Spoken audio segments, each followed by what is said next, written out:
Each week in this series, A Miracle in Motion, we're going to hear from a different member of our church on how they have seen God's power and grace at work in their own lives. A miracle in motion. And today, Judy Nissen is going to share part of her life's journey. A story marked by love, hardship, unexpected grace, and moments where she saw God at work.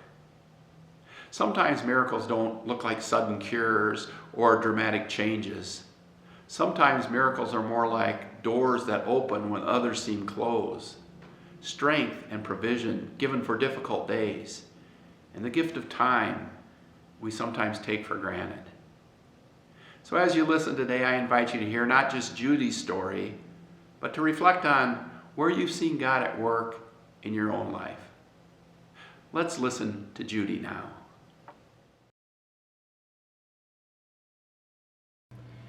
Gordon and I met in 4-H, and we started dating the year after we graduated from high school. I was looking forward to starting college in the fall at Iowa State Teachers College.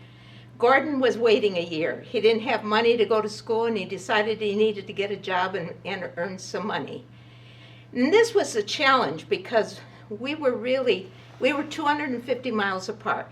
So we didn't get to see each other very often while I was in college. So we did it the old-fashioned way and wrote letters to stay in touch. And Gordon called me the middle of January, and he said to me, "I've got a growth in my neck, so I have to go into surgery and have it removed."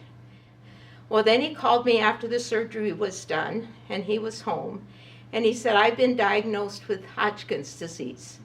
The growth on my neck was malignant, so I am going to have radiation treatments." He got through that. He went back to work, and he was preparing to go to school at South Dakota State University in the fall because he wanted to study animal science. I went through summer schools and regular terms, so I got through in 3 years. Now, because Gordon and I really didn't get to spend much time together physically, I decided to find a teaching job close to Brookings so that we would have more together time. And I was successful in getting a job in Tyler, Minnesota, which was about 45 miles east of Brookings. Gordon was happy to have me close. We really had a great year together.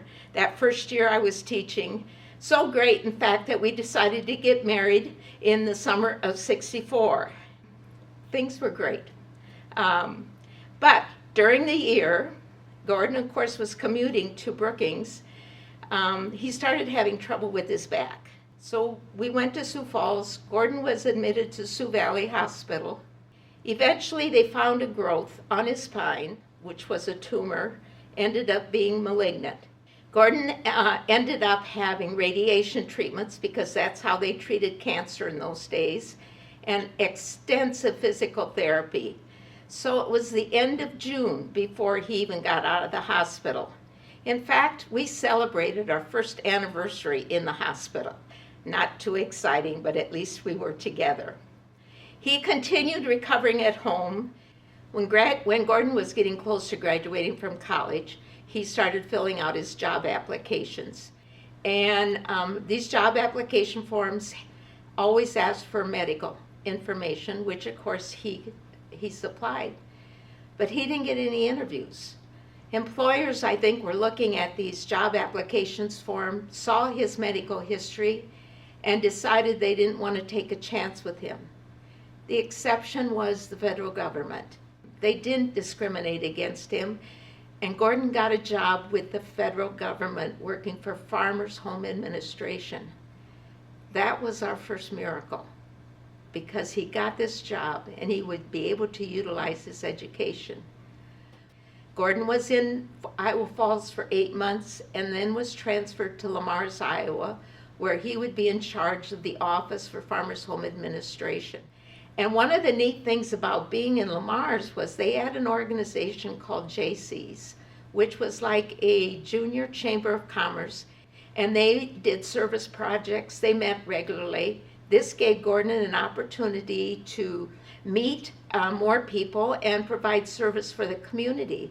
But the other huge benefit for Gordon and for myself was he could apply for a life insurance policy through JC's. Because of Gordon's medical record, he could not buy life insurance privately. But being part of a group, we could get it. And that was such a huge benefit for us. Gordon did very well in his job, but after working he was in his 4th year. I remember he came home, and this was in April, the middle of April, and he came home on a Friday from working all week, and he said to me, "I don't feel good. I am going to go to bed." I said, "Okay." And he stayed in bed all day Saturday, all day Sunday. Monday morning, I called his doctor in Sioux City and told him what was going on. And the doctor said to me, "Judy, have an ambulance bring Gordon to Sioux City, to the hospital." That was Monday morning.